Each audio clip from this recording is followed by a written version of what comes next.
지금부터 천호한강구역 사업 설명회를 진행하도록 하겠습니다. 그 설명에 앞서가지고 다시 한 번 더 제가 부탁을 좀 드리겠습니다. 가지고 계시는 휴대폰은 진동으로 바꿔주시고요. 여러분들 많이 궁금해하실 거라고 생각됩니다. 그 질의응답 시간이 제일 마지막에 있다 보니까 원활한 사업 설명회를 위해서는 그 질의응답은 마지막에 몰도록 하고요. 저는 먼저 소개를 해드리겠습니다. 저는 인하대학교에서 부동산학과 교수로 있는 김병희 교수입니다. 반갑습니다. 저도 이런 자리를 빨리 만들고 싶었는데 이렇게 늦게 뵙게 돼서 죄송하고요. 두 번째는 여러분들 오늘 참석하는 시간이 참 애매한 시간인 것 같아요. 근데 지금 더 중요한 건 뭐냐면 저희들이 6월 1일자로 시행규칙이 공포가 되면 여러분들이 영원하시는 사업이 본격적으로 진행할 수가 있습니다. 그리고 여러분들에게 제일 중요한 건 뭐냐면 사업에 참여할 수 있는 동의서 증거에 대해서 여러분들이 그때 동의서 증거하기 전에는 저희가 대대적으로 한 3,400명 모일 수 있는 자리에서 여러분들하고 한 번 더 보셔서 설명회를 진행하도록 하겠습니다. 자, 그러면 오늘 저희 사업 설명회 관련해 가지고 여러분들이 재개발, 재건축, 모아타운은 잘 알아도 민간 도심 복합개발 사업에 대해서는 많이 생소하실 거라고 판단됩니다. 자, 그래서 오늘 이 부분에 대해서 설명하기 위해서 저희들이 전문가를 모셨습니다. 자, 그러면은 먼저 저희 사업에 대해서 여러분들 대신해서 손발이 되어주는 PM사인 명성 DNC의 이용욱 대표입니다. 네, 그리고 여러분들 좀 생소하시겠지만 지금까지 근처에서 해왔던 사업 형태는 다 조합장 형태로 갔잖아요. 근데 우리 사업은 조합이 없습니다.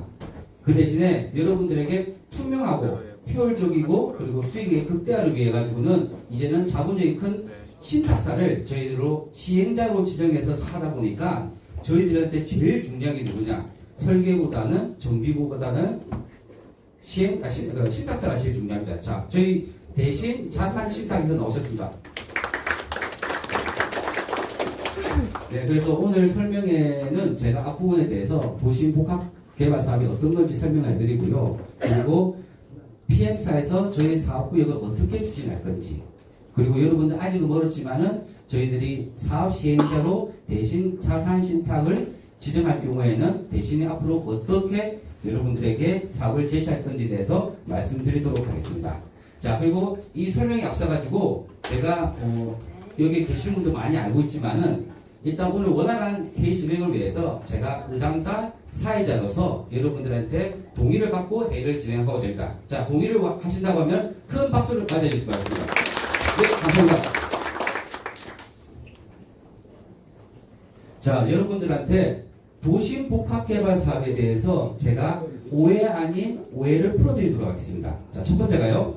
도심 복합개발 사업은요, 기존에 해왔던 재개발하고 상당한 차이가 있습니다. 그 첫 번째가 뭐냐면 일단 조합이 없습니다. 그래서 비리 같은 거라든지 이런 부분이 없고 투명성이 제일 1번이라고 보고요. 자, 두 번째는 뭘까요? 여러분들 제일 부담스러워하는 부분이 추가 부담금이에요. 추가 부담금을 첫 번째 줄이는 방안은 뭐냐면 용적률을 많이 지어서요. 일반 분양 개수를 많이 증가해야 돼요. 자, 그러다 보니까 여러분들이 지금까지 재개발해왔던 곳에는 용적률을 300개밖에 안 줬어요. 하지만 도심 복합개발 사업은요, 역으로부터 350m 이내에 있을 경우에는 용적률을 최소 360개 정도 또는 최대 500개까지 줄 수 있어요.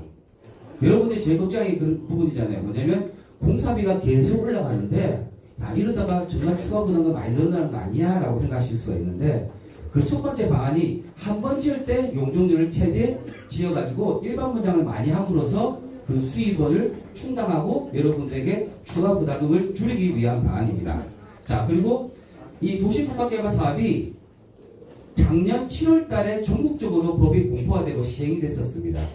하지만 유독히 서울만 이게 보시는 것처럼 강한 규제가 나오는 바람에 다른 지역과 다르게 저희들은 지금 엄청 엄격하게 지금 도시복합개발 사업구역을 정했고요. 그나마 다행인 부분이 저희들은 이 강력한 규제에도 해당이 없다 보니까 갑자기 여러분들 오늘 오시면서 보셨죠? 지금 다른 데서도 하고 싶어서 막 설명한다고 하잖아요. 그거는 조합원들한테는 좋은 선택의 권한을 보고 그만큼 여기 구역이 이제 드디어 사업을 할 수 있다는 걸 그 점을 강조하시면 될 것 같습니다. 자, 그래서 제일 중요한 건 뭐냐면 올해 6월 1일자에 서울시 조례 시행 규칙이 공포가 되다 보니까 사업을 어떻게 할 수 있는지에 대한 정확한 가이드라인이 나오게 됐어요. 자, 그리고 보시는 것처럼 기존에 해왔던 뭐 조합 방식 같은 경우는 조합에 대한 비전문성, 제일 중요한 건 사업이 너무 지연됐습니다. 그리고 뭐 공공 무주도 방식 같은 경우는 말은 엄청나게 획일적으로 사업 진행한다지만은 생각보다 추진이 안 됐고요. 저희들은 보시는 것처럼 이제는 종합장이 없습니다. 신탁사가 저희들 대신해서 사업을 하든지 또는 리츠가 사업을 주관을 하고요. 여기 보시는 것처럼 6월 1일 날 공포가 되면 이 부분에 대한 가이드라인이 정확하게 나오게 됩니다.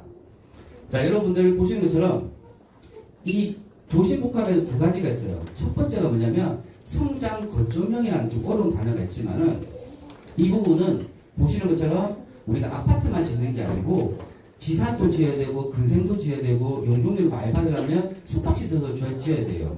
그럼 여러분 생각해 보십시오. 저희 구역은 상가를 많이 짓는 게 좋을까요? 아파트를 많이 짓는 게 좋을까요? 당연히 상품 가치가 있고 여러분들에게 수익을 극대화할 수 있는 것은 저희 아파트라고 보이다 보니까 저희들은 다른 거와 다르게 주거 중심형으로 해서 한강변 앞에 있는 고품격 주거지로서 저희가 사업을 진행하고자 하는 겁니다. 자, 보시는 것처럼 뭐 앞에 다른 데서 했던데 설명 갔다 오신 분도 있겠지만 제일 큰 매력이 뭔가 아세요? 진짜 용적률을 기존에 했던 신속통합계획 방식 그리고 LH, SH가 하는 공공재개발 방식보다는 저희가 상당수 용적률을 많이 받을 수 있어요. 즉 뭐냐면 재개발 같은 경우는 300% 받는데 저희들은 거의 360% 받을 수 있습니다. 그리고 여러분들이 부담해야 될 금액이 예를 들면 5억이었으면 일반 분양을 많이 해서 더 분양이 잘 되면은 5억의 부담이 4억으로 줄어들 수 있는 그런 장점이 있다는 거예요. 그리고 아직까지는 저희가 함부로 말 못하는 이유가 저희들은 2종 일반 주거지가 대다수입니다. 그래서 종상향을 3종가 준주거로 갈 수 있는데 저희는 6월 1일 공포가 되게 되면 최대 설계를 두 가지를 만들 거예요. 우리에게 쾌적화되어 있는 360%짜리 용적률과 최대 500%까지 해서 사업성을 증대할 수 있는 용적률을 저희가 만들 계획입니다. 왜 다른 데를 했는데 당신은 안 했습니까? 라고 하지만 여러분 아시겠지만 설계는요 기술이에요. 과학이고 그렇다 보니까 어떤 설계사가 하더라도 그 용적률 테두리 내에서 하다 보니까 저희들은 주민들에게 한번 알릴 때요 정확하게 객관적으로 현실 가능성 있는 설계로서 여러분들에게 제시돼서 그 제시된 설계안이 여러분들한테 선택받을 수 있도록 준비를 하겠습니다. 자, 그리고 두 번째가 뭡니까? 여러분들 생각보다 저희 부지가 크지가 않아요. 약 14,000평 정도 되는데 용적률을 많이 준다고 하면요 세상에는 공짜가 없습니다. 용적률을 많이 준 만큼요 임대주택을 많이 지어야 돼요. 또는 땅을 많이 줘야 되는 상태입니다. 그래서 저희들은 땅 부지가 넓지 않다 보니까 용적률을 많이 준다 해도 아파트를 다 올릴 수가 없어요. 그렇다 보니까 여기 보시는 것처럼 일단 재개발보다는 용적률을 많이 줍니다. 2번 저희 사업 부지에 대해서 14,000평에 대해서 정말 한강변 쪽에는 어떻게 배치를 해서 조합원들이 한강을 바라볼 수 있도록 그런 부분에 대한 설계를 할 거고요. 그리고 또 뭡니까? 용적률을 많이 받은 만큼 여러분들 뭡니까? 임대주택이라든지 예를 들면 땅을 내주든지 아니면 현금을 줘야 되는 방이 발생할 수 있다 보니까 용적률은 저에게 적합한 즉 뭐냐면 계획할 수 있는 범위 내에서 용적률을 만들어야 되고요. 근데 아까 보시는 것처럼 신문기사에서도 지금 대두가 되는 부분이 여러분들 보십시오. 5월달 끝나고 6월달부터는 아마 지금까지는 신속통합계획 방식이 많이 제일 입에 올랐을 거예요. 이제부터는 민간 도시 복합개발 사업이 아마 대두가 될 거라고 판단이 듭니다. 자, 그러면요. 여러분들 이 절차에 대해서 제가 개인적으로 여러분들 선도지구 아세요? 1기 신도시 선도지구에 그게 제가 사업 시행자 지정 방식, 즉 신탁사가 사업을 주관하는 방식을 제가 해보니까요. 제가 후암동 1구역에도 제가 자문을 해주고 있고 3번에 있는 선도지구도 자문을 해줬는데 참 1년 반이라는 시간이 저희 구역에는 너무 힘들었던 시간이었지만 반면에요. 후암동 같은 경우는 1년 반이라는 시간 동안은 사업 진행된 방식이 거의 빠르지 않았어요. 즉 뭐냐면 기본 계획 변경과 뭐 정비구역 지정 정도까지 되는데 여러분들 경험 못하셨지만 사업 시행자 지정 방식 즉 신탁 방식으로 가시게 되면 생각보다 사업 절차가 정말 간소하고 빨리 될 수 있어요. 즉 3번 9-1는요 1년 반 만에 사업 시행자를 지정해서 조합 설립까지 갈 정도예요. 참고로 말씀드리면 이 사업 시행자 지정 방식은 신탁사만 하는 게 아니고 공공기관인 NH도 할 수도 있습니다. 근데 제가 느끼는 바는 정말 여러분들이 재개발 너무 오래 걸려 라고 생각하지만 여러분들 생각보다 사업 시행자 지정 방식은 사업 절차가 간소화되고 여러분들이 체감할 수 있다는 겁니다. 자, 그리고 일부 제가 이 말씀드리는 부분 중에서 여러분들 정말 정확하게 아셔야 되겠어요. 자, 이 사업은요, 이 사업의 주인은 누굽니까? 정확하게 말씀드릴게요. 소유자입니다. 대신에 여기 계시는 분들이 돈을 내는 게 아니고요. 본인이 가지고 있는 집을 가지고 현물 출자를 하는 거예요. 자, 여기서 한 가지 방법이 뭐냐면 여러분들이 주인이지만 이 사업을 조합 방식으로 하다 보면은 비리도 많고 싸움이 벌어져가지고 이 분쟁이 발생할 경우에는 사업이 계속 지연될 수가 있는데 사업 시행자 지정 방식으로 진행할 경우에는 여러분들 뭡니까? 우리 대신에 전문가들이 사업을 해주는 거예요. 그리고 여러분들 사업할 때 돈이 다 필요하잖아요. 그런 부분에 있어 가지고 여러분들이 십시일반 출자를 할 수가 없는 부분이 있다 보니 예전에 시공사 선정할 때까지는 정비업체한테 돈을 부탁했고 시공사 선정되고 나면 분명히 계약서에는 갑하고 을에서 우리가 갑인데 현실은 돈 가지고 있는 을이 갑처럼 행사를 했어요. 그런 부분에서 대자본을 가지고 있는 신탁사가 들어오다 보면 사업 초기부터 모든 자금에 대해서 여러분들이 걱정 안 하실 수 있을 만큼 충분히 자금을 조달할 수 있다는 겁니다.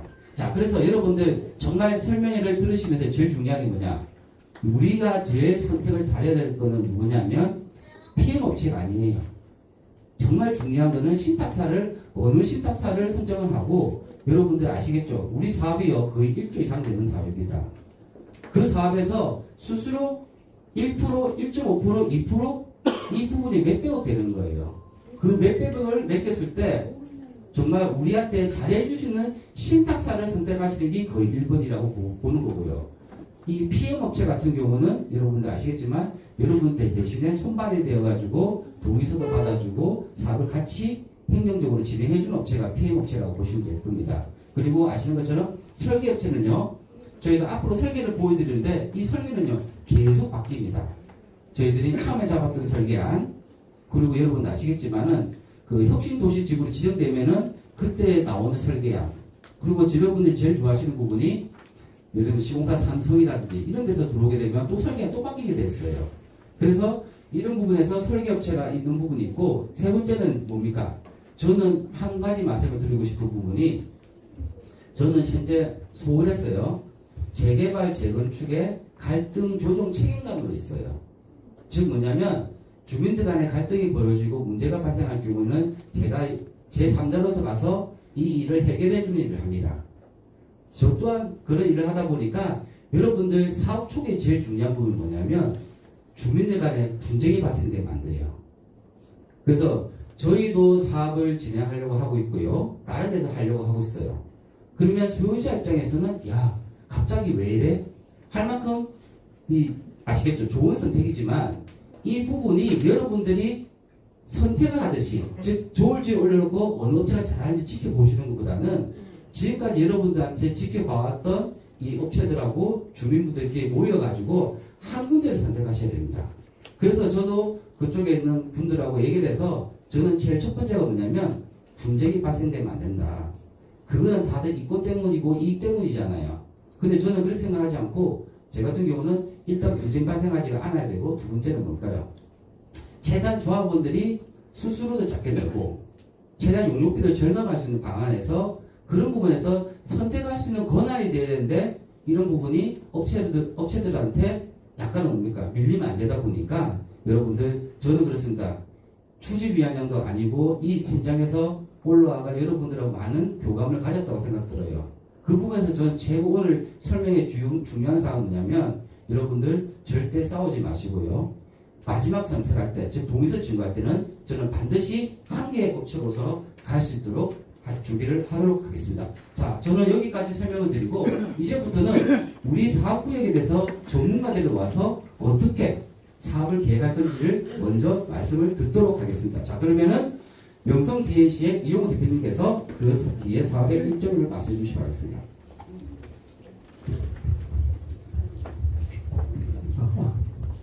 네, 다시 한번 인사드리겠습니다. 명성 DNC의 서울 사업을 총괄하고 있는 이용욱입니다. 네, 조금 전에 우리 김경일 교수님께서 PM사보다는 실제 시행사가 될 신탁사가 되게 중요하다 이런 말씀을 주셨는데요. 네, 신탁사 중요하고요. 그 다음에 신탁사가 지정되기 전까지는 저희 PM사가 또 역할을 많이 하게 됩니다. 그래서 저희가 철원 한강구역 도심복합 개발 사업의 파트너로서의 명성 DNC에 대해서 먼저 간단하게 소개를 하고 관련된 내용을 설명드리도록 하겠습니다. 일단 저희는 실질 자본금이 52억을 가지고 있는 그러니까 이렇게 52억이라고 말씀드리면은 잘 모르시겠지만 보통 이제 일반적인 정비 전문 업체들은 자본금이 한 10억에서 20억 그 정도가 평균이라고 보시면 되고요. 그다음에 서울 상위의 정비 업체들이 보통 한 40억에서 50억 정도의 자본금을 가지고 있습니다. 저희는 이제 본사는 부산에 있지만 서울에 진출하면서 이런 자본금 규모를 가지고 사업에 참여하고 있습니다. 다음으로 저희가 좀 내세울 만한 부분이 뭐냐면 저희가 공사비 원가에 대한 부분을 저희 부산 현장에서부터 쭉 전담으로 관리를 해왔습니다. 저희 회사에 삼성물산 정비사업 출신이 2분이 있고요. 그리고 또 국토교통부에서 공사비 분쟁 자문위원으로 활동하고 있습니다. 그리고 저희 회사는 검증된 전문 인력, 정규직들입니다. 58명이 지금 있고요. 현재 2000세대 이상의 그런 정비 사업을 꾸준히 수행한 그런 직원들이 많이 있습니다. 그리고 저희가 이 사업에서 좀 중요한 역할을 한다고 볼 수 있는 부분이 바로 안정적인 운영비, 사업비를 신속 지원하는 부분입니다. 뭐냐면은 아직 지금 철원 한강구역의 사업을 진행하는 데 있어서는 물론 우리 토지 등 소유자분의 지대한 관심과 노력이 필요한데요. 그렇지만 사업을 초반에 진행하기 위해서는 저희가 설계도 해야 되고 도시계획 관련 사항들도 미리 일정 비용을 들여서 준비를 해야 됩니다. 그런 부분에 있어서 저희가 먼저 지원을 하고 그 다음에 차후에 사업 시행자가 될 수 있는 신탁사가 들어와서 향후에 자금 조달을 부담하는 그런 부분에서 저희가 중간 매개체 역할을 하게 될 것입니다.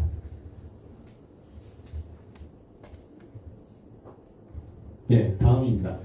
저희는 본사는 현재 부산에 있습니다. 부산에 있고요.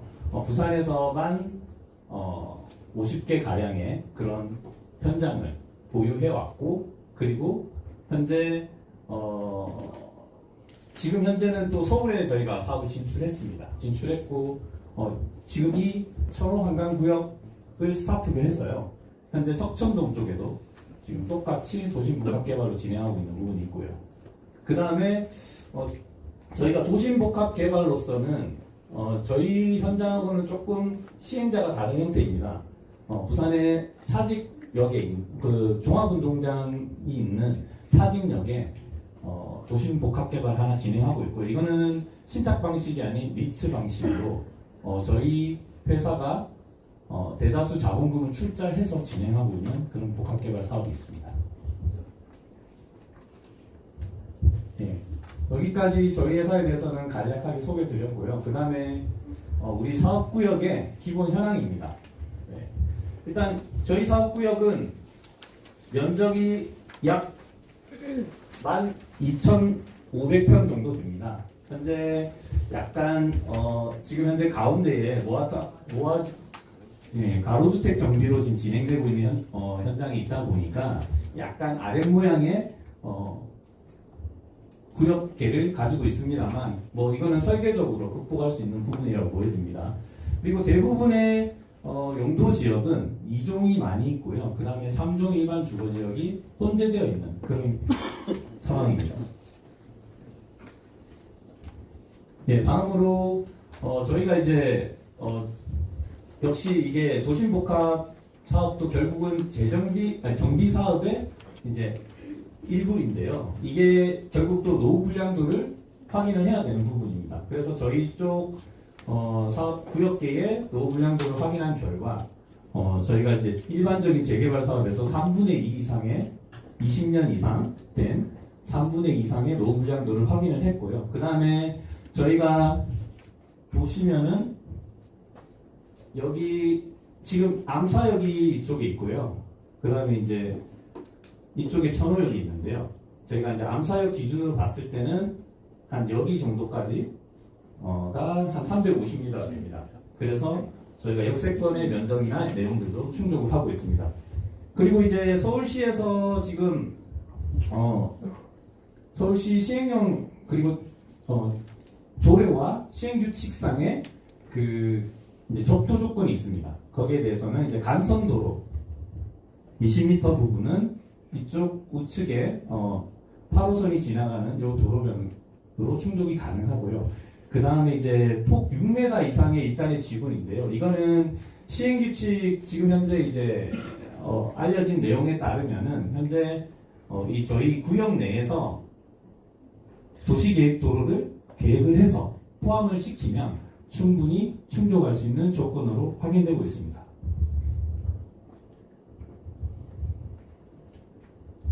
예, 다음으로 이제 다른 여러 가지 개발 유형에 대한 적합도를 좀 비교한 내용인데요. 결과적으로 저희 도심복합 사업이 일단 조합 방식은 아니고요. 조합 방식은 아니고 신탁사나 리츠가 사업 주체가 되어서 진행하는 사업이고 다른 그 방식에 비해서는 노후 불량도도 20년 이상 기준으로 해서 잡혀져 있고요. 그 다음에 의사결정은 우리 토지 등 소유자, 주민분들하고 그 다음에 사업 시행자인 신탁사가 의사결정을 하게 되는 그런 구조입니다. 그리고 저희는 동의율 조건은 67%, 향후에 사업 시행자 지정될 때 그리고 이제 전체적인 정비 계획이 확정이 될 때는 67%의 동의율을 만족하면 사업을 잘 추진할 수 있습니다. 예. 그래서 저희가 어쨌든 도심복합 사업으로 진행하다 보면 하려면은 결국은 용적률에 대한 인센티브를 한 단계나 두 단계 이상의 종착향을 받아서 거기에서 일반 분양분을 최대한 많이 확보해서 사업성을 확보해서 여러분들의 이제 분담금을 줄여주고 나중에 지금 보유하고 계신 그런 토지나 건물의 가치를 높일 수 있는 그런 상황이 되겠습니다.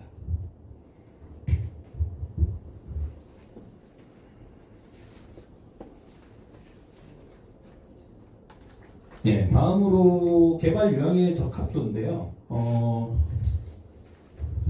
보시면은 저희가 이제 도심 민간 재개발하고 민간 도심 복합에서는 저희가 일단은 용적률이나 노후도 여러 가지 조건이 많이 완화되는 그런 형태로 저희가 혜택을 볼 수 있습니다. 근데 이제 민간이 하느냐, 공공이 하느냐에 좀 차이가 있는데요. 이제 공공이 하게 되면 아무래도 저희 민간에서 추진하는 것보다는 사업 기간이 좀 길어질 것으로 예상이 됩니다. 그리고 용적률 자체도 약간 법정에서 조금 플러스 알파 되는 수준이고요. 그리고 이제 공공도심 복합은 조합 설립이 필요한 상황입니다.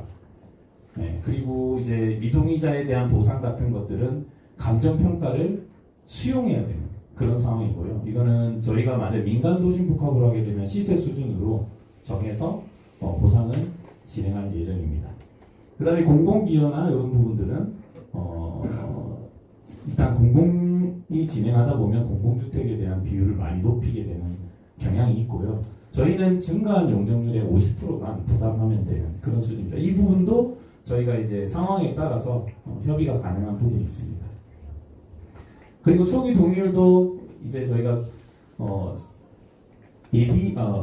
저희가 정비계획 위반을 제한할 때는 저희가 토지 등 소유자의 4분의 1만 저희가 확보하면 되는 그런 부분이 있어서 초기 동의율도 많이 낮아서 저희가 훨씬 더 접근하기 쉬운 그런 개발 사업이라고 보시면 되겠습니다.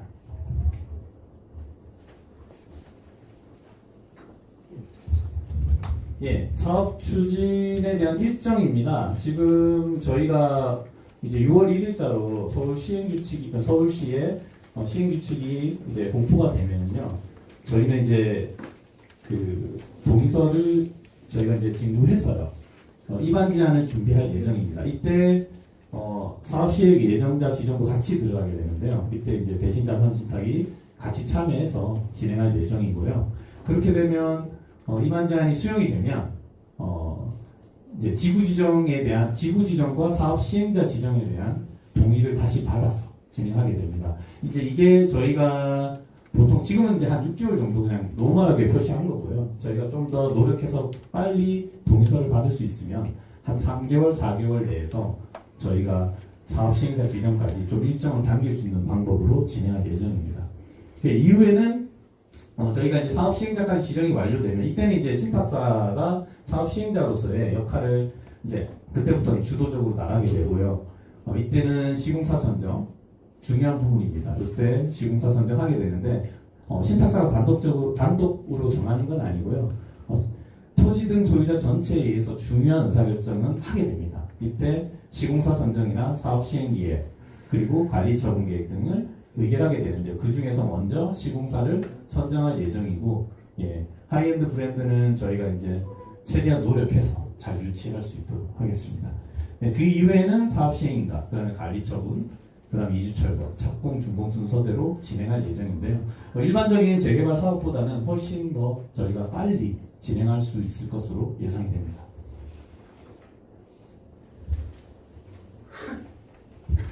예. 그다음 이건 뭐 앞에서 좀 반복해서 말씀드렸던 부분인데요. 저희가 이제 서울시의 조례 시행 규칙을 공포될 때까지 계속 기다려왔습니다. 기다려오는 동안 저희가 설계도 하고 도시계획 관련된 내용들도 확인을 하고 그다음에 이제 토지 등 소유자 명부도 작성하고 있었고요. 그래서 사실은 저희가 이제 동의서 진구 준비까지 어느 정도 다 된 상황입니다. 그래서 절차에 따라서 저희가 최대한 일정을 줄여서 진행할 수 있도록 하겠습니다. 이거는 뭐 저희 약간의 자랑인데요. 아까 말씀드렸던 그 부산 사직역 일대의 민간도시복합 개발 사업입니다. 저희가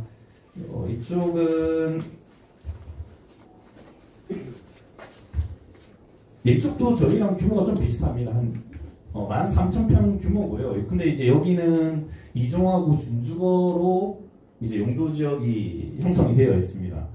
그래서 이제 그쪽은 약간 조금 더 상업시설이 좀 더 많이 배분된 그런 형태로 좀 약간 더 초고층이고요. 저희 쪽은 약간 이후에 설명드리겠지만 주로 아파트 중심의 그런 도시복합 개발을 진행할 예정입니다.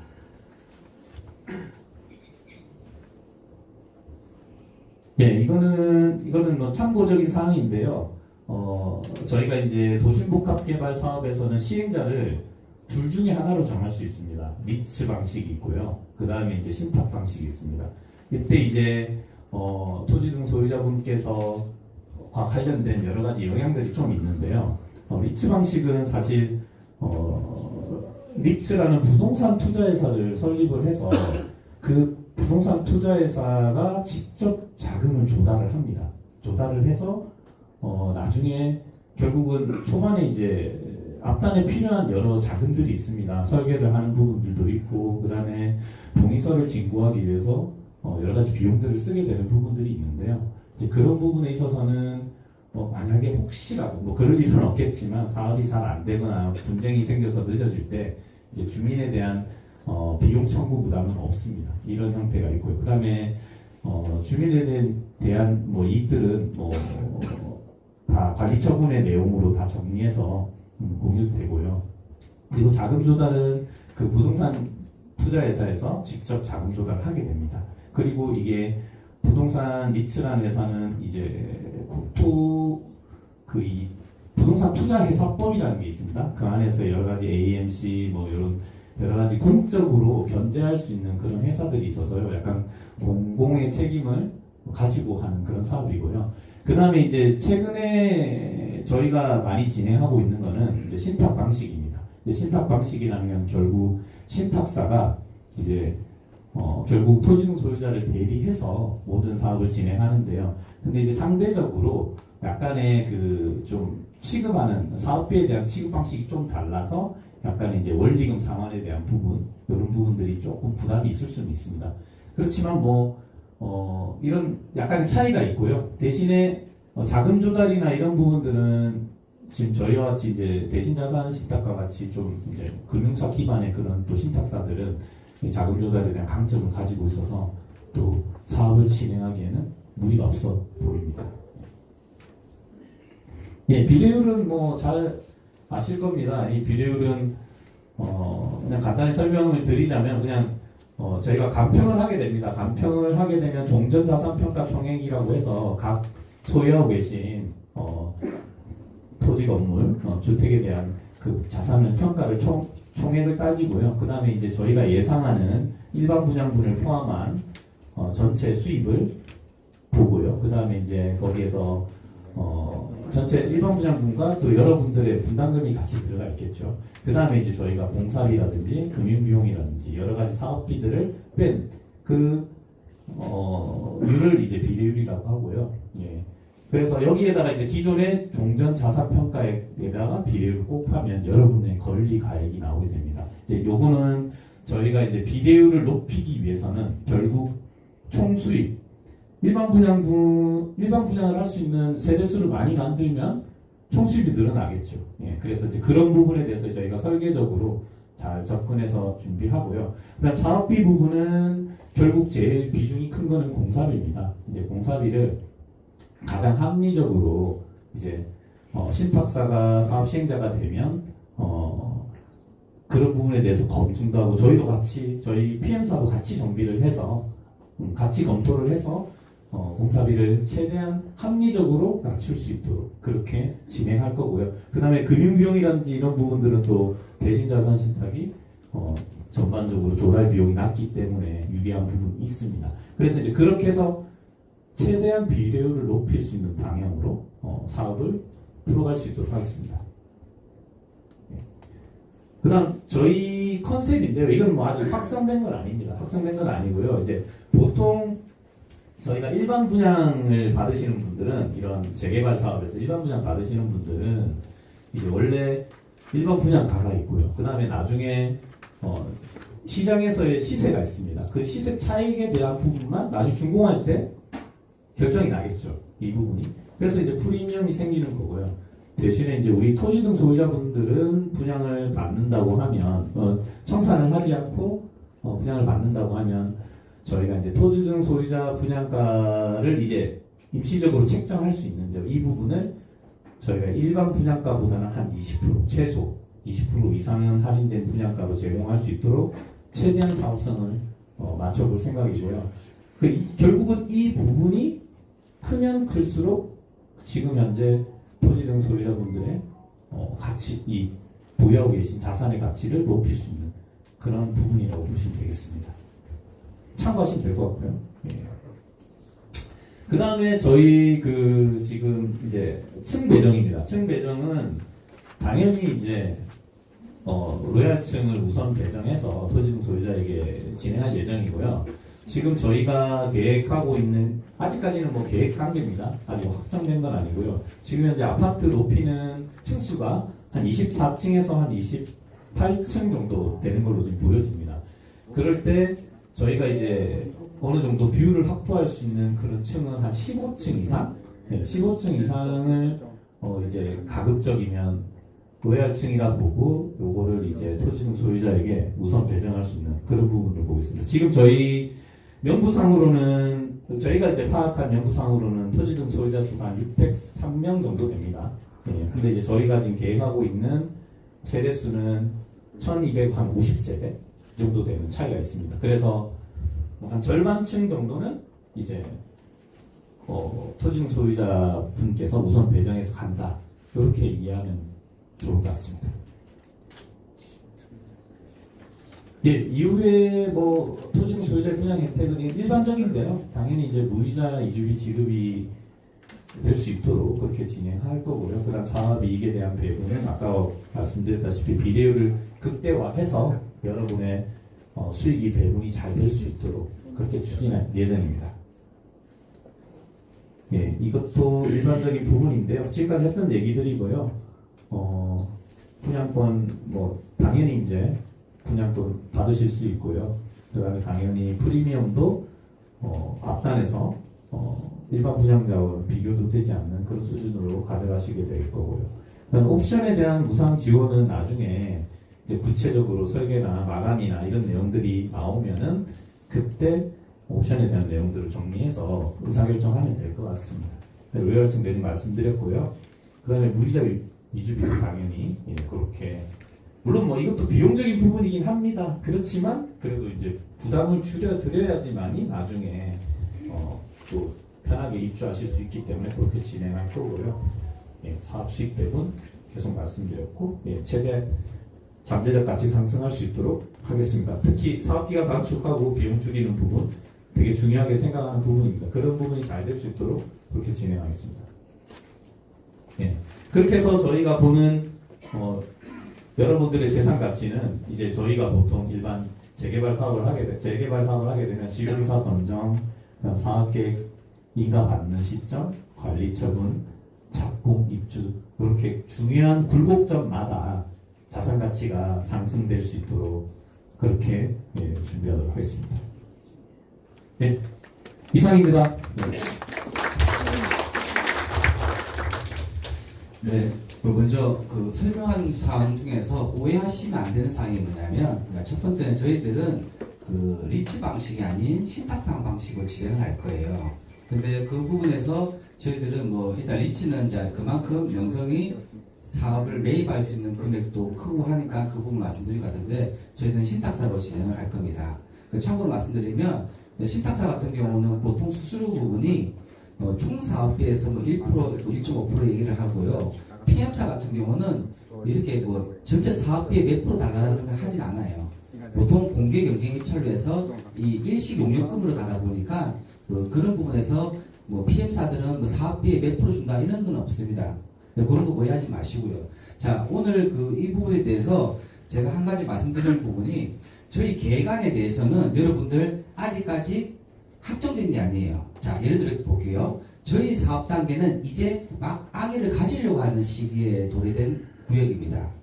근데 대다수 주민분들은 제가 이런 질문을 받아보면 어떤 질문을 받냐면 우리의 추가 부담이 얼마큼 될까요? 라고 물어본 분들이 제일 많아요. 그 질문은 뭐냐면 아직 아기도 안 나왔는데 서울대 연구대 보내줄 수 있냐고 나한테 물어보는 거와 똑같은 건데 그 대신에 사업을 잘할 경우에는 충분히 갈 수가 있다는 겁니다. 즉 뭐냐면 설계는 계속 바뀌어갑니다. 그런데 저희들이 검토한 설계안에 대해서는 여러분들 좀 말씀드릴 부분이 자 일단 위치는 보시게 되면 여기 보시는 것처럼 저희들은 한강변을 접하고 있어요. 아시겠지만 서울시 조례에 의하면 한강으로부터 접할 경우에는 바로 뭐 15층밖에 못 올릴 수밖에 없는 구조인데 저희 같은 경우는 그나마 다행인 부분이 주거지가 안쪽으로 들어가 있다 보니까 일단 충수에 대한 제한이 없어요. 그 대신에 저희 구역에 맞게 하려고 하면 35층에서 45층을 검토하고 있습니다. 여러분 35층의 공사비하고 45층, 49층의 공사비가 다릅니다. 무조건 높게 올린다고 좋은 게 아니에요. 그래서 이 부분에 대해서도 저희가 같이 검토를 하고 있고 그 두 번째 같은 경우는 뭐냐면 토지 이용 계획이에요. 여러분들 한 가지 아셔야 될 거. 요게 보시게 되면은 요게 뭐 장애인 관련된 시설이 최근에 지어졌어요. 그때 제가 그 사업을 할 때 구청에 물어보니까 강동구에서는 신축된 지 얼마 안 되다 보니까 이거는 존치를 해라고 된 거예요. 자, 그러면 여러분들 아셔야 될 거. 여기에 구역을 넣어서 할 수도 있고요. 아니면 이 부분에서 구역에 대해서 빼고 할 수도 있어요. 그러면 그 제일 중요한 결정은 뭐냐?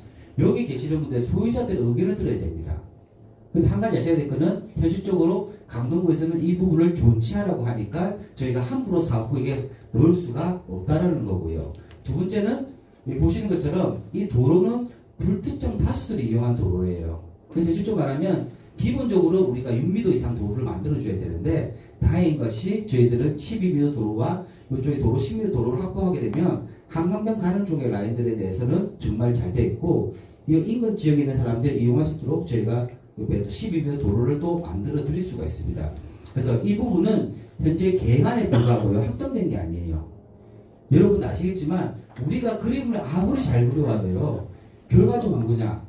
이거에 대한 결정은 AI가 하는 게 아니고 구청 공무원들이 즉 인허가 신청을 하게 되면 각 부서별 협의를 통해서 나오다 보니 이 부분은 저희가 확정됐다고 할 수가 없는 부분입니다. 그래서 그 대신에 여러분들한테 저희가 이번 주 끝나고 나면 다음 주부터 설문지 조사를 들어갈 거예요.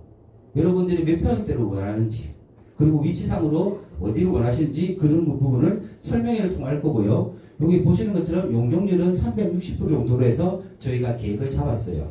요거는 잘 안 보실 건데 저희가 한번 여러분들한테 자료를 만들어 드릴게요. 왜냐면 저희들은 머릿속에 뭐냐면 일단 3종 일반 주거지에서 한 단계 종상향에서 360% 만들었을 때 설계안. 그 두 번째는 뭐냐면 2단계 종상향에서 준주거로 갔을 때 최대 용적률 500%까지 가는 안. 지금 일반 분양이 많이 늘어나잖아요. 그럴 때는 우리가 뭐냐면 서울시한테 이겨내가지고 35층이 아닌 45층, 49층을 올라가야 돼요. 그래야지 어떻습니까? 여러분들 우리는 한강이 뚝 있잖아요. 거기서 한강을 제대로 받아보려면 15층, 16층 이상 돼야 되거든요. 그러면 일반 분양 개수가 많아지면은 조합원들의 선택권이 넓어지는 거예요.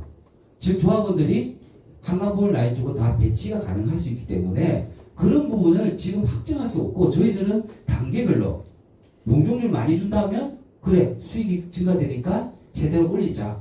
올렸을 때 그 첫 번째 우선은 조합원이 배정돼야 되는 게 맞다라고 저는 보는 부분입니다.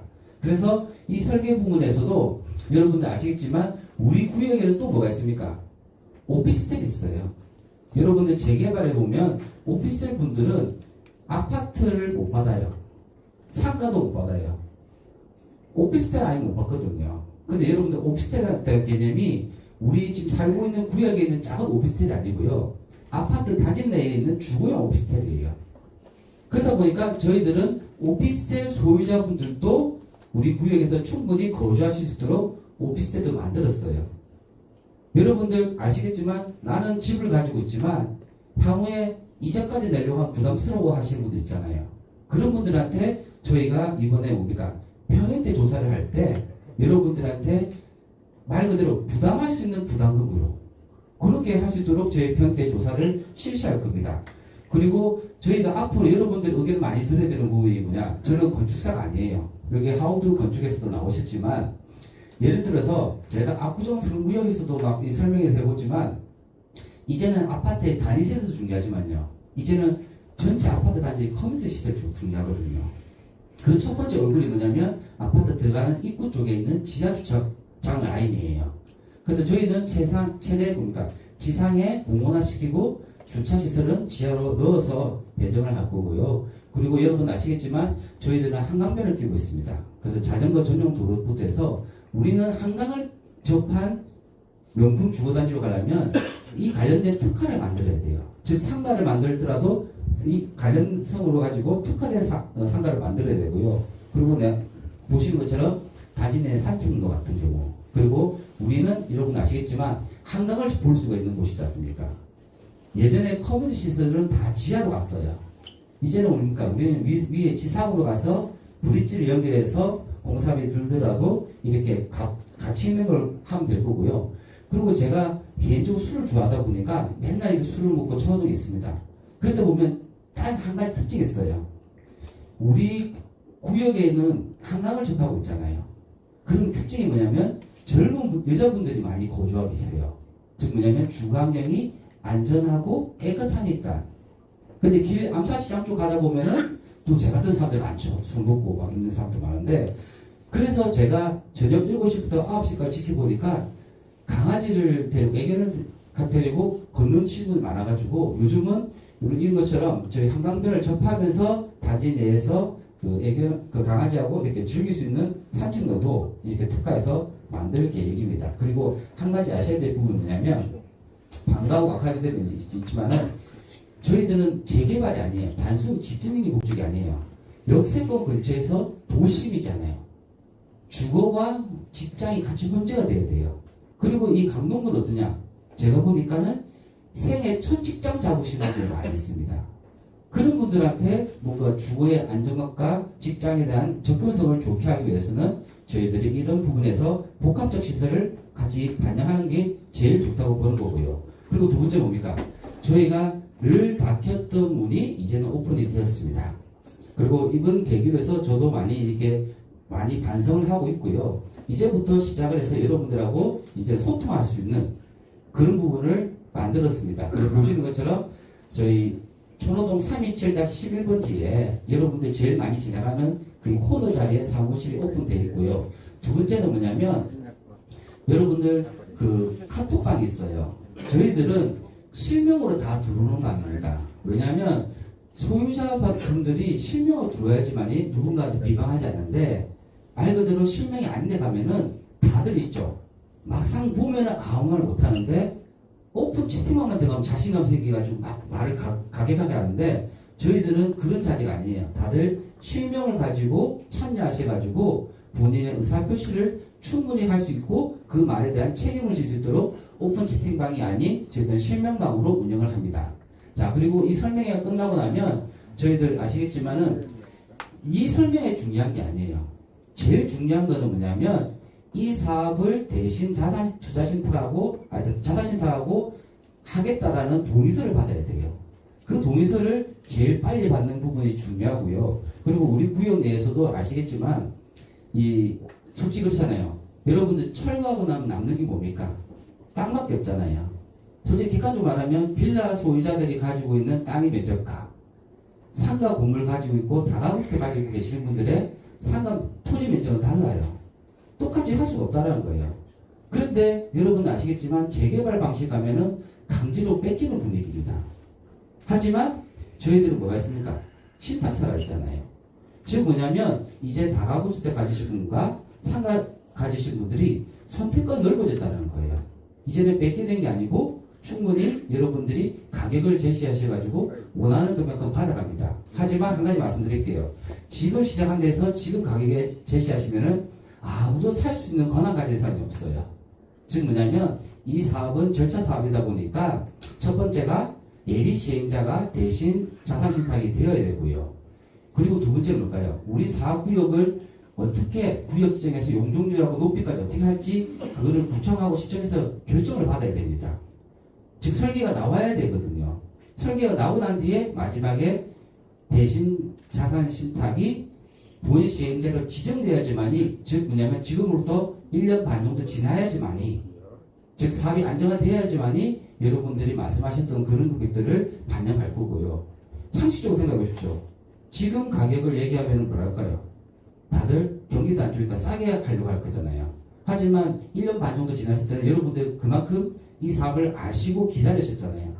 그러면은 보상을 해주더라도 그 금액보다는 개발 이익까지 포함된 금액이다 보니 여러분들의 선택권이 넓어지는 겁니다. 그리고 저희가 석촌동에도 얘기를 하다 보니까 들어봐요. 주민들한테 들어보니까 여러분들 요즘 상가 가지신 분들이 제일 갖고 싶은 게 뭔가 아세요? 상가 가지시면 특징이 딱 두 가지입니다. 내 있던 그 자리에 상가를 또 다시 받고 싶거나 요즘은 경기 바뀌어가지고 야 상가는 이제 됐고 아파트 하나 주면 안 돼? 그런 분위기로 바뀌다 보니까 이 우리 민간 도시 복합 개발 사업은요 재개발처럼 엄격하지 않다 보니까 말 그대로 상가 가지고 권리 가액이 높으신 분들은 아파트도 받고 상가도 받아갈 수 있는 그런 법적 권한이 있다 보니까 확실히 신통보다는 저희들한테는 조합원들의 선택권이 많아졌다고 할 수가 있습니다. 자, 그렇게 해서 이 말씀을 드렸는데 여러분들 이제 기다리시던 마지막입니다. 무슨 아무리 좋은 말도 더 이상 길면 지겹지 않습니까? 오늘의 하이라이트인 대신 자산신탁의 설명을 듣고 여러분들 대신 자산신탁에 대한 회사 동영상을 보시도록 하겠습니다. 잠시만 기다려주십시오.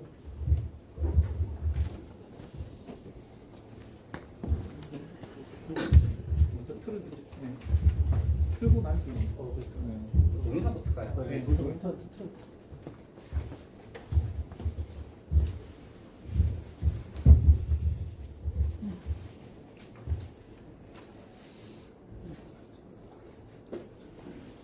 방송까지 금융과 부동산이 하나로 연결된 종합부동산 금융 플랫폼 대신 자산신탁 소유주에게 가장 투명한 높은 미래를 책임을 지.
시대가 바뀌면 방식도 바뀝니다.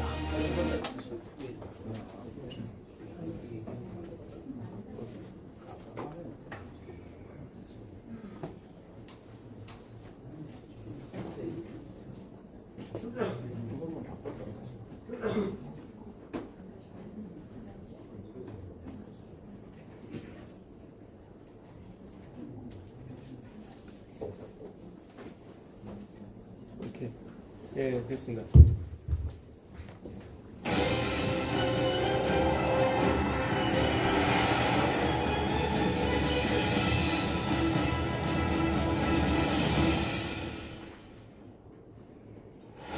시대가 바뀌면 방식도 바뀝니다. 누가 더 투명한가? 누가 더 안전한가? 누가 끝까지 책임지는가? 큰 대, 믿을 신. 큰 믿음으로 보답하겠다는 약속. 60여 년 금융의 역사 위에서 부동산과 금융을 통합한 새로운 신탁의 발굴. 신탁 방식 정비 사업의 새로운 표준이 됩니다.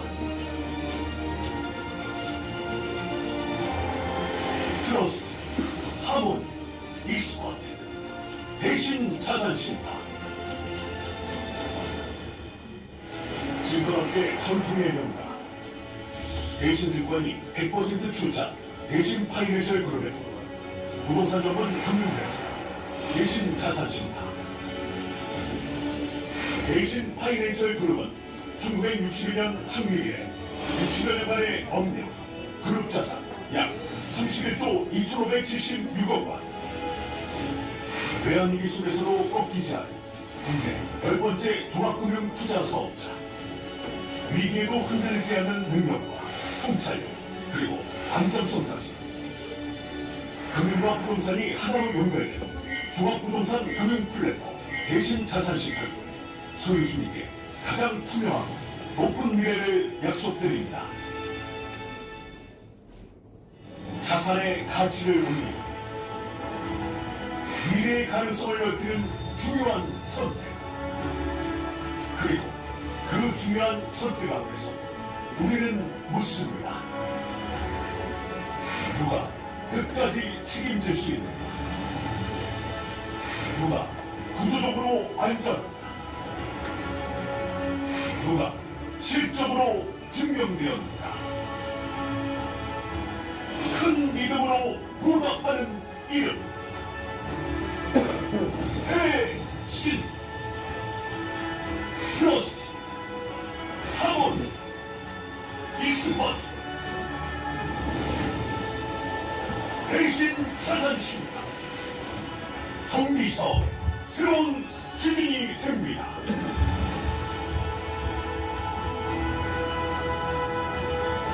감사합니다.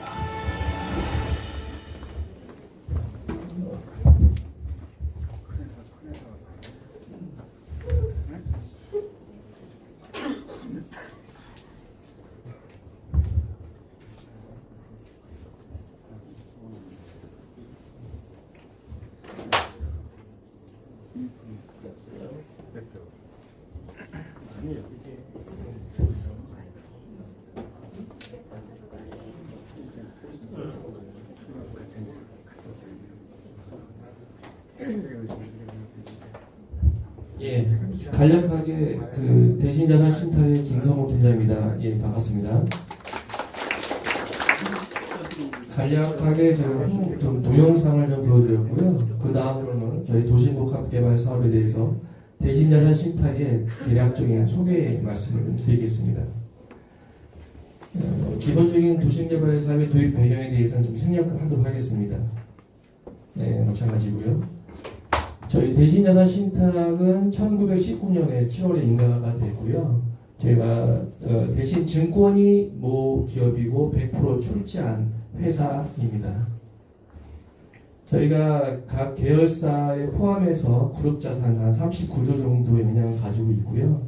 저희가 도심복합개발 사업을 지금 현재 10개 정도를 진행을 하고 있는데 아직 시행 규칙이 아직 제도적인 정비가 아직 보완되지 않아서 MOU는 진행했으나 사업의 진행의 속도는 지금 좀 더딘 상황이지만 그 10개 프로젝트 중에서 가장 빨리 사업 시행자 동의를 진구하는 현장이 아마 가장 빨리 진행될 것으로 판단되고 있습니다.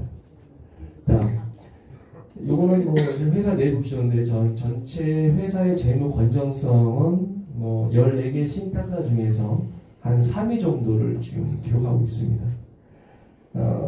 신탁사의 자산 총계가 2,900억, 70억, 자본 총계 1,563억. 이 현장에 투입되는 고유 계정 플러스 사업 자금은 큰 문제가 없으로 판단되고요.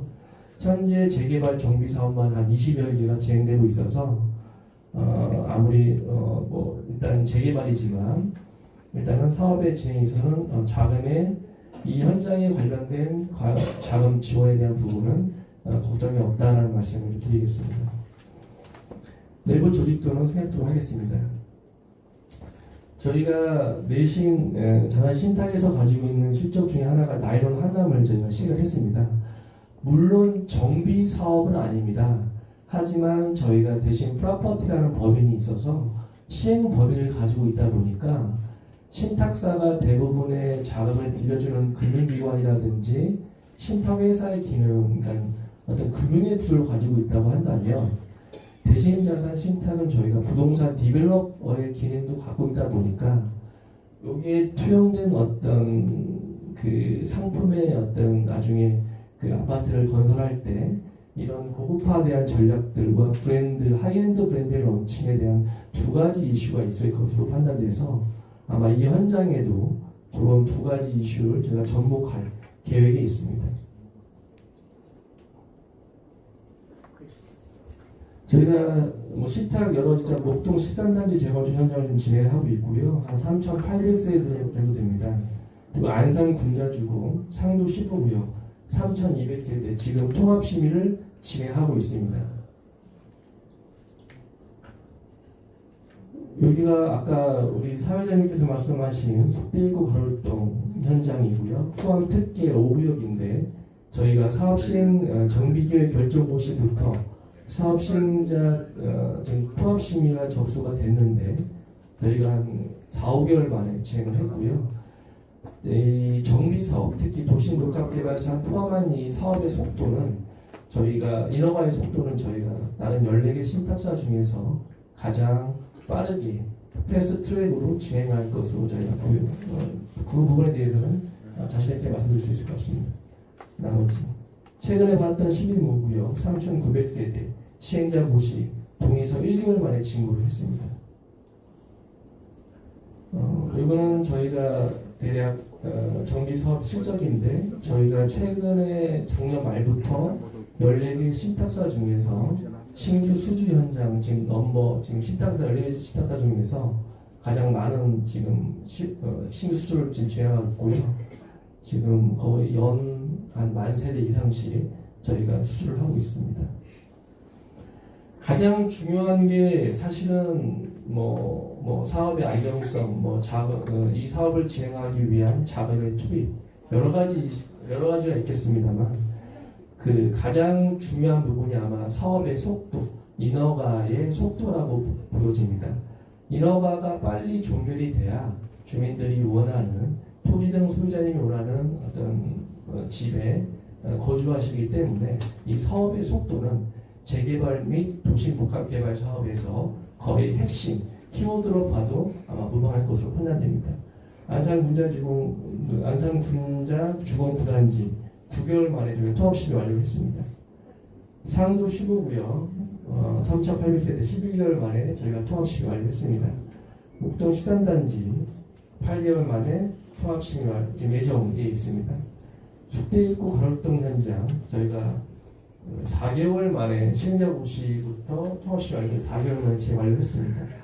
이런 부분들이 저희가 어떤 인허가의 속도, 재개발과 도시복합개발 사업에 있어서의 성공적인 어떤 인허가의 프로세스를 가지고 있는 부분들을 반증하는 부분이기 때문에 저를 믿고 맡겨주신다면 인허가의 속도에 있어서는 가장 신속하게 진행하도록 하겠습니다. 다음 이런 것들은 좀 생략을 하겠습니다. 저희가 크게 여러 가지 사업의 요소가 있겠습니다만 이 사업을 위해서 필요한 자금은 저희가 충분히 대여할 수 있다는 말씀 드리고요. 가장 중요한 게 신탁 보수인데 신탁 보수는 저희가 경쟁사 14개 신탁사 중에서 경쟁력 있는 신탁 보수를 제안하도록 하겠습니다. 그리고 가장 중요한 거는 저희가 단독 시행자라고 해서 모든 거를 단독적으로 처리할 수 있는 분이 없습니다.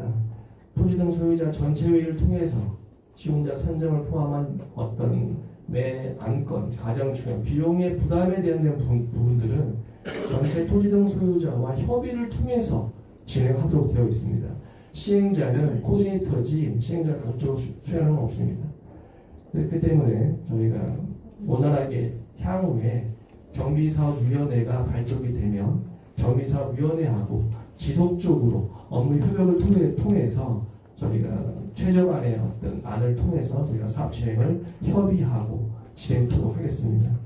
그러니까 파트너들이 지금 다 우리 사회자 공부를 하고 저희 PM사가 있지만 제가 다 원팀이 돼서 이 토지 등 소유자님이 원하는 사업의 어떤 부담금에 대해서 좀 경감시킬 수 있도록 인허가의 속도를 빨리 진행하고 사업비는 절감을 통해서 일반 분양 수익 극대화를 통해서 저희가 대다수의 토지 등 소유자님께서 믿고 맡길 수 있는 그러한 신탁사가 될 수 있도록 저희가 업무 진행을 하겠습니다. 이상 마치겠습니다. 감사합니다.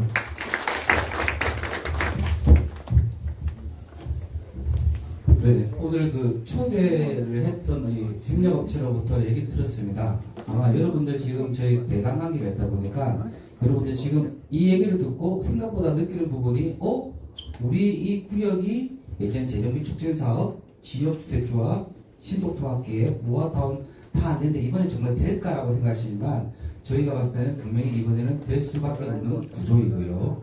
그리고 두 번째는 보시는 것처럼 신탁사가 이렇게 사업 초기에 참여할 경우에는 사업 추진이 지금까지 경험해왔던 재개발 재건축과는 상당한 차이로 속도를 빨리 추진할 수 있다는 거. 그리고 난 제일 마음에 드는 게 뭐냐면 이제는 재개발에 반대를 해서 감정평가 받아 뺏기는 게 아니고 이제는 우리가 여러분들 의사를 충분히 표명하셔가지고 본인의 재산을 충분히 선택할 수 있도록 할 수 있는 이번 사업 형태라고 보기 때문에 저는 이번 사업이 정말 여러분들이 많이 도와주셔가지고 제일 첫 번째가 신속한 도의서 지구로서 여러분들에게 사업 추진을 보여드리는 게 제일 맞다고 생각을 드는 겁니다. 자, 그러면 마지막으로 오늘은 질의응답 시간을 갖도록 하고요. 여러분들은 많이 궁금하실 건데 궁금하시면 저희 317-11번지에는 1층 사무실에 오셔가지고 많이 물어보시고요. 그 대신에 대강관계상 오늘은 한 3분에서 4분 정도만 질의를 받고 이 설명회를 마치고자 합니다. 혹시 질의가 있으시면은 몇 번지 소유자 누구라고 성명을 밝히시고 질의를 해주시기 바라겠습니다. 혹시 질의가 있으신 분 거수해 주시기 바라겠습니다. 네. 14번지 소유자 김영현입니다. 아까 사업 구역비를 보니까 노후로 제가 체크해봤을 때 구소비로 선적 같은 경우에도 마찬가지로 스펙트가 있는데 왜 거기는 제외된 건지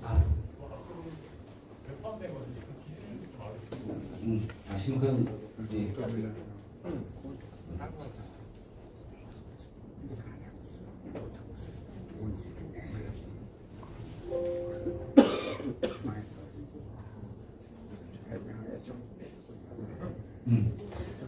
일단 이 부분 말씀드릴게요. 저도 이제 이렇게 각종 그 평가의 심의위원을 하다 보면 이 4배 형태를 아셔야 돼요. 자, 첫 번째는 뭐냐면 이 구역이 빠지게 된 이유는 우리가 사반다면 이 부분을 정형화시켜서 하는 게 맞다고 보거든요.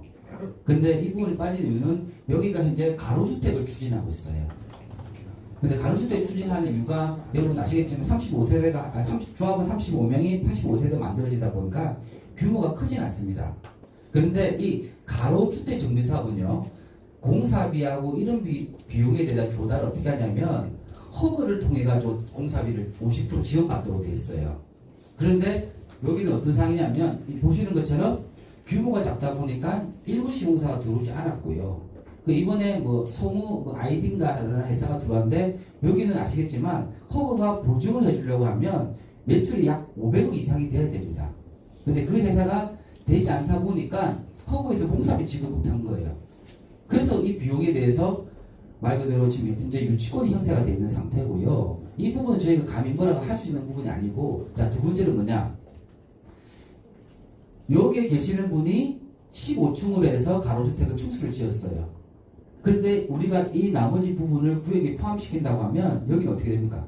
고립형으로 바뀔 거 아니에요. 15층 올렸는데 우리가 앞에다가 건물을 지으면 안 될 거 아니에요. 그 대신에 저는 한 가지 말씀드리고 싶은 부분이 뭐냐면, 첫 번째는 여기는 여러분 아시겠지만 철거하고 이주가 안 나갔으면 금융이자가 얼마 안 됐어요.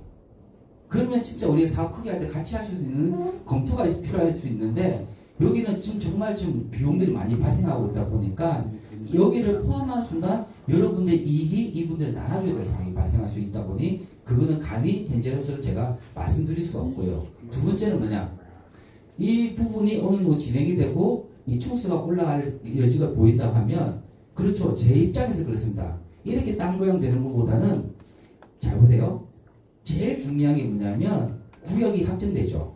그러면 본 시행자가 지정돼야 돼요. 그러고 다음에 어떻게 합니까? 향후에 구역을 변경하면 된다고요. 즉 뭐냐면 이 부분을 주민들이 영원하시고 같이 하고 싶다고 하시면 넣을 수 있습니다. 대신에 이 넣었던 땅에 대해서 어떻게 하냐면 여기 보시는 것처럼 녹지 공간을 만들 때 의무 비율이 있거든요.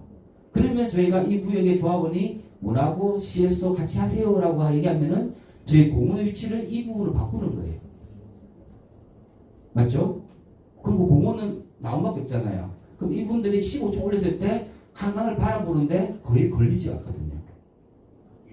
그래서 저희가 뭐냐면 이 부분도, 그렇죠, 외딴 섬처럼 빠져 있는 것보다는 같이 하는 게 좋은 건데 이 부분 늘지 말지 되면은 지금 현 상태에서는 저희 논의할 수가 없어요. 이 부분은 서울시에서도 야 이것만 빼고 가는 건 아니지 않냐 라는 말이 나오고, 주민분들도 같이 해보시죠 라는 이 두 개가 합쳐져야지만이 이 구역을 편입할 수 있고, 그러면 저희들은 더 아파트 배치가 더 좋아지죠. 맞죠? 그리고 아시겠죠? 여기는 임대주택이 있거든요. LH 거. 그런 부분이 있다 보니까 여기는 일단은 여러분들의 제일 중요한 자산 가치를 보존하기 위해서는 저희가 현재 깔끔한 구역들만 먼저 하고요. 그리고 향후에 본 시행자 지정이 되면 돈 많은 대신하고 논의를 하고 서울시하고 논의해서 이 부분에서 전체가 어울려지는 아파트로 만드는 것도 좋을 거라고 판단되기 때문에 그에 대한 답을 지금 제가 그래서 드리도록 하겠습니다. 네. 혹시 또 질문 있으십니까? 네. 그 설계업체도 오셨다고 예. 생각하는데 하나 좀 여쭤보면은, 지금 저희가 한강변에 있기 때문에 고도제한에 지금 걸리는 상황일 거고, 그리고 이쪽에 그 삼정을 진주거로 바꾼다고 하더라도 통경축 문제 때문에 사실 세대수가 그렇게 많이 나올 것 같지는 않거든요. 근데 파업주에서는 지금 한 2,700세대 정도를 얘기를 하고 있어요. 뭐 500%를 얘기를 하고 앉아 있고. 근데 그게 가능한 건지. 그거는 제가 답을 드릴 수가 없는데 혹시 하우드 어디 가시지? 자, 일단은 지금 왜냐면 저희 설계해 주신 하우드가 그쪽에 상대방 쪽 설계하는 쪽하고 좀 이렇게 같이 협업하다 보니 아직 우리 사업이 확정된 상태가 아니다 보니까 좀 말씀하시기 좀 어려서 계시긴 계시는데 제가 정확히 말씀드릴게요. 아까 말씀드린 것처럼 저희는 현재 한강변을 접하고 있습니다. 근데 바로 접하고 있는 게 아니고 앞에 아파트가 있잖아요. 그리고 조례에 의하면 한강변으로부터 일정 거리까지는 15층 이하로 제한을 받고 있습니다. 자, 그 부분에서 저희 같은 경우는 무조건 용적률 많이 준다고 해서 아파트를 많이 지을 수 있는 땅이 아니에요. 그리고 아시겠지만 우리가 이 앞에 45층으로 꽉 채워서 2,000세대 이상 지어버리면 뒤에서 만약에 주거지들이 아파트 짓는다고 하면 어떻게 될까요? 막힌 느낌 들 거 아니에요. 그래서 항상 뭐냐면 통경축이라든지 그 스카이라인 같은 걸 다 같이 맞춰서 하도록 돼 있거든요. 그래서 그렇습니다. 일단 이 부분에 대해서는 한강변으로부터 접하고 있는 부분들은 전체적으로 이 가로의 가로 쪽으로 본다면 층수를 많이 올릴 수가 없고요. 대신에 여기 보시는 것처럼 저희들 도로를 접하고 있지 않습니까? 여기 3종 일반 주거지예요. 그러면은 이 도로를 접하고 있는 것은 아파트에 대한 거리가 어떠냐면 도로의 중간 지점부터 아파트를 올릴 수가 있어요. 그렇다 보니까 여기 이 앞부분은 좀 많이 올라갈 수도 있을 거 아니에요. 그리고 이 뒤에서 바라봤을 때 한강변에 대한 사이드 각이 보이더라고 하면 이 아파트의 넓이를 좀 벌려줘야 되는 상황이에요. 이런 부분에 대해서 통합 심의를 하다 보면은 아까 말씀드린 것처럼 저희가 생각해 한번 보십시오. 설계를 저희들은 통상적으로 조합원 603명이면은 한 1200에서 한 1700세대가 맞다고 보는 거고요. 왜? 그 500세대는 앉히는 게 아니고 위로 올리는 거예요. 그렇죠. 그리고 두 번째는 뭘까요? 여러분들 무슨 일이든 세상에 공짜 없고요. 형평성의 문제가 있습니다. 그러면 이 인근 지역에 추진하고 있는 재개발들은요. 용적률이 300%밖에 안 돼요. 근데 갑자기 뭐 몇천 세대 만들어준다고 하면 여러분 어떨까요? 야, 우리 그 재개발 그만두고 민간 도시로 가자라고도 그런 말 나올 거 아닙니까? 즉 뭐냐면 이 인허가 해주는 사람들에서도 형평성의 문제가 있다는 겁니다.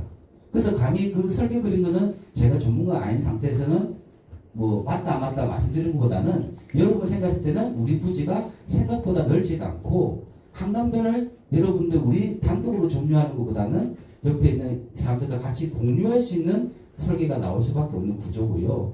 그 부분에서 제일 중요한 게 뭘까요? 인허가권자에서는 재개발하고 우리하고 어느 정도 형평성을 맞춰야지만이 말 그대로 그 인허가 내준 사람들이 맞지 않나 싶어서 그 부분에 대한 거는 한 번 더 저희가 그 아시겠지만 저희가 동의서 진구할 때 설계안이 나오거든요. 그때는 두 가지 안으로 360%와 500% 안으로 해서 여러분들의 객관적으로 말씀을 드리도록 하겠습니다.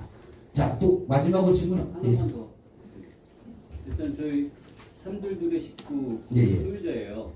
저 소개를 뭐 말씀을 드리고 있는데 아까 그 방식 중에서 민간 도시국가 개발하는데 그 총산되는 기준이 시세 기준이라고 하셨거든요. 그러면은 지금 감정평가 기준이 아니라 시세 기준으로 간다고 하면은 저희가 어느 시점에 시세를 봐야 되는 건지.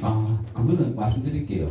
자, 여러분들 제가 정비 사업을 20년 동안 지켜보고 저 또한 조합원 입장에서 보면 감정평가 금액이 제일 낮은 파트가 정비사업 파트예요. 여러분도 아시겠지만 담보를 위한 감정평가 있고 경매를 위한 감정평가 있고 재개발 사업성 분석을 위한 감정평가 있어요. 즉 이 말이 뭐냐면 이 재개발의 감정평가는 사업성을 토대로 해서 만들어지는 겁니다. 사업성이 좋은 것은 감정평가가 높고요. 사업성이 안 좋은 건 낮아지게 돼 있어요. 자, 그런데 이 감정평가하는 시점은 여러분 아셔야 될 부분이 거의 아까 말씀드린 것처럼 사업 시행자 지정이라는 게 저희들이 알고 있는 조합 설립과 똑같은 거예요. 근데 그 이후부터 업무들은 통합심의 사업 시행과 관리 처분은 통상적인 재개발 똑같습니다. 즉 뭐냐면 감정평가에 대한 시점에 대한 평가는 사업 시행 인가, 즉 설계가 확정되고 여러분들에게 부담을 얼마 정도 줄 수 있다라는 그 시점에 감정평가를 하게 돼 있고요. 그리고 여러분 아시겠지만 사업 본 시행자 지정이 되고 즉 조합 설립 인가가 되고 나면 그때는 여러분 집을 찾아가면서 뭐 하냐면 실제로 집에 대한 구조 그리고 몇 가구 살고 있는지 불비방 건축물 있는지 다 그때 조사를 하거든요. 그래서 아까 말씀하신 것처럼 감정평가에 대한 시점에 대한 거는 사업 시행인가 시점으로 하는 거고요. 두 번째는 뭐냐면 이 재개발과 재건축도 이 협응청사하는 방법이 강제성을 가지고 있어요. 그래서 재건축은 매도 청구 소송을 통해서 형성권을 만들어서 진행하는 거고 재개발은 공시법에 의해서 강제로 매입하는 부분인데 근데 저희들은 뭘까요? 신탁사라는 부분에 있어가지고 무조건 신탁사가 매입한다는 건 아니에요. 하지만 여러분들한테 사업이 원활하게 갈 수 있고 이 자산 가치가 내가 아파트 받고 상가를 받았을 때 이 부분이 부족하다 하면 여러분들한테 강제적으로 뺏기지는 않을 정도에 대한 시세를 반영해서 가격을 협의해서 매수를 할 수 있는 그런 장점이 있다는 겁니다. 아시겠죠? 그렇게 해서 제가 답변을 드리고 자 마지막으로